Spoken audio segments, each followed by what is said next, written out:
Hello, and welcome to UFO Week Cover-Ups. This whole series kind of came at an odd point in my life, not to mention all at once. Over the past 2 years, I've been trying to watch every episode of the TV show X-Files. I would watch a few episodes and then forget about it, and then return to it a while later. Well, this past month, I saw the finish line to the series and finally got to the final episode last week. As an odd coincidence, I was online looking up something unrelated to the X-Files or anything paranormal when I came across an article by the CIA where they recently released thousands, if not tens of thousands, of recently declassified reports earlier this year. Many of these reports are mundane or uninteresting, but there are quite a few relating to UFO reports done by their own agents. What really made this event striking is the fact that they set it up with, in their words, top 5 CIA documents Agent Mulder would love to get his hands on, and top 5 CIA documents Agent Scully would like to get her hands on.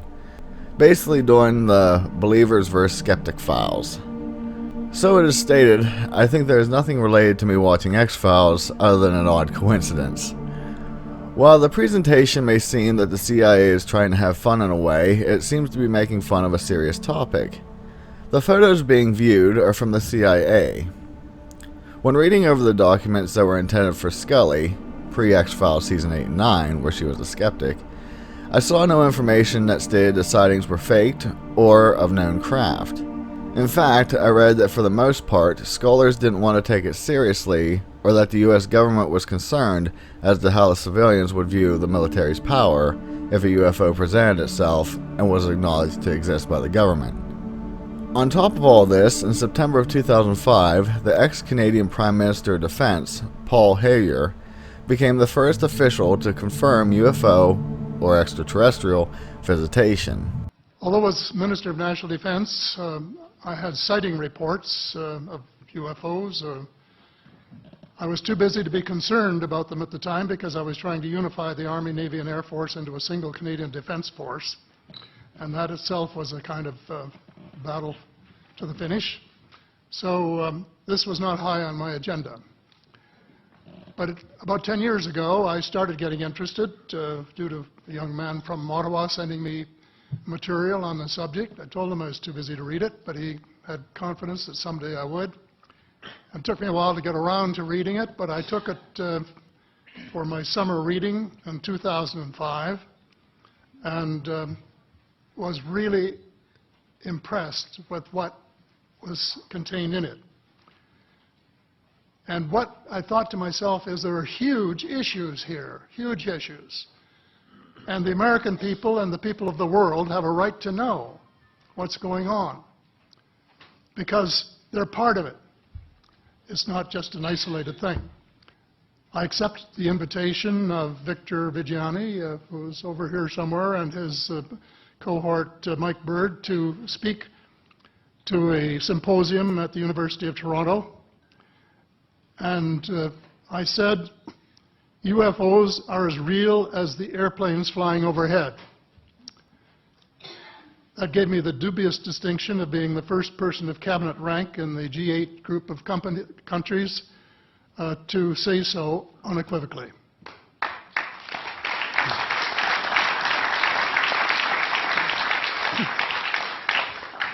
In the 1960s sometime, there was a flotilla of UFOs headed south that crossed into NATO territory in Europe.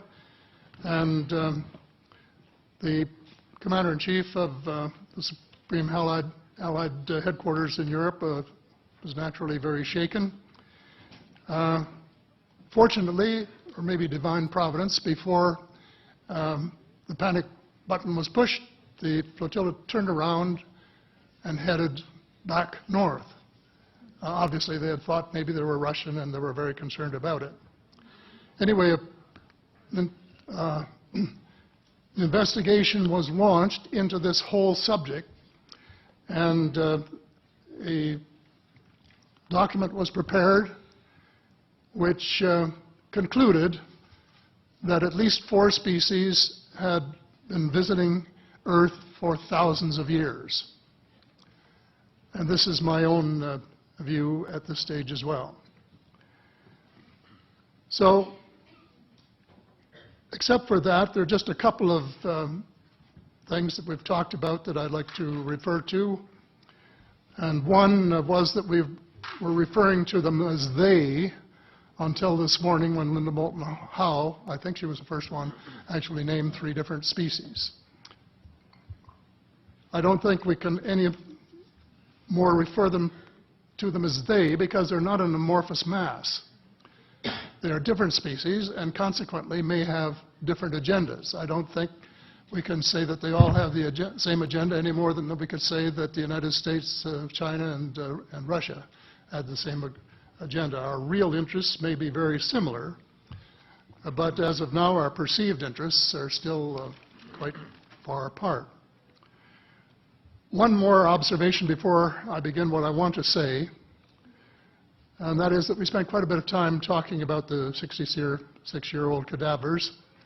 And I was glad to have Linda this morning finally say that there are live ETs on Earth at this present time, and at least 2 of them probably working with the United States government.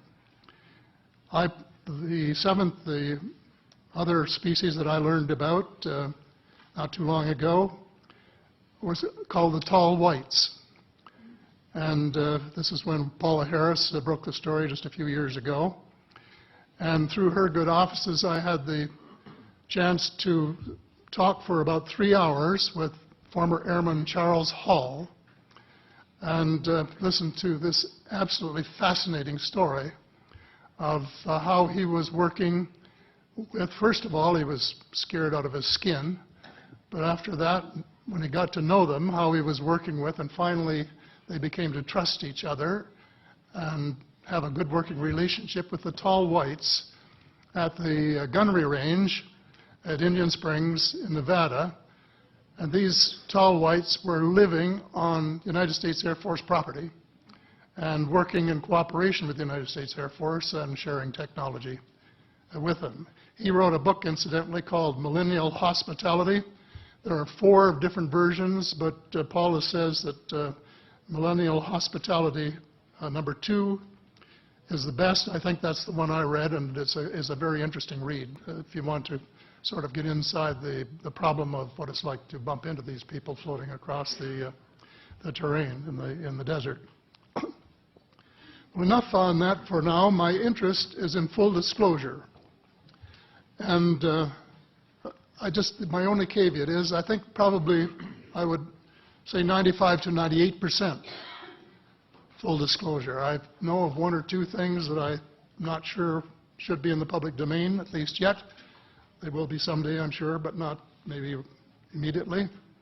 But just as children survive the idea of the Tooth Fairy and Santa Claus when they become adult, I think that tax-paying citizens are quite capable of accepting the new and broader reality that we live in a cosmos teeming with life of various sorts. The fact that some other civilizations are more advanced than we are may be humbling. It exists, and it's being kept secret by the same vested interests who control our destiny. Who are these vested interests, and what are they up to? Well, Senator, you were talking about a military junta. In my opinion, that is true, but I have broadened and deepened the definition to cabal, and the cabal comprises members of the 3 sisters: the Council on Foreign Relations, the Bilderbergers, and the Trilateral Commission, the International Banking Cartel, the Oil Cartel, members of various intelligence organizations, and select members of the military junta, who together have become a shadow government of not only the United States, but of much of the Western world. The aim of the game is a world government comprising members of the cabal who are elected by no one and accountable to no one. And according to Mr. Rockefeller, the plan is well advanced. Does this help you to understand why our civil rights are being taken away from us? I say us, because Canada too is included in the grand plan. In this video, Paul specifically mentions tall whites, which are thought to have a base on the moon and are frequently also considered the same as the race known as Nordics. Something else worth noting is that Mr. Hellyer inaugurated the first UFO landing pad on June 3, 1967, which is located in St. Paul, Alberta, Canada. I understand most of this information is older, but at the same time, I think it isn't frequently talked about. As always, I leave everything up to you to decide, so what do you think about the topics covered in this video? Remember to stay tuned to this channel for 3 more UFO Week videos coming in the next few days. With that, be safe, and I'll see you in the next one. Later!